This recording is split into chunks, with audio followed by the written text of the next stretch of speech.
fans have already been sifting through Marvel's initial teaser for The Fantastic Four: First Steps Tuesday morning in search of hidden references and Easter eggs after Disney purchased 20th Century Fox and obtained the rights to the heroes.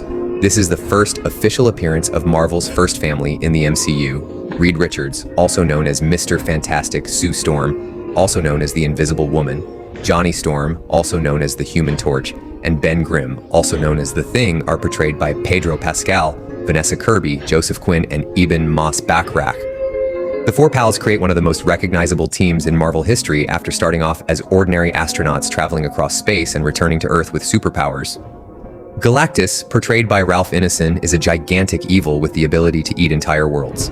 He towers over Manhattan and makes an appearance at the end of the trailer, which is probably going to be the Fantastic Four's first significant challenge. Additionally, John Malkovich portrays a mystery figure who makes a fleeting appearance. Fans already have some guesses about who he is playing. Natasha Lyonne, Paul Walter Hauser, Sarah Niles, and Julia Garner as Silver Surfer, the well-known Ben Grimm Herald, are also in the cast.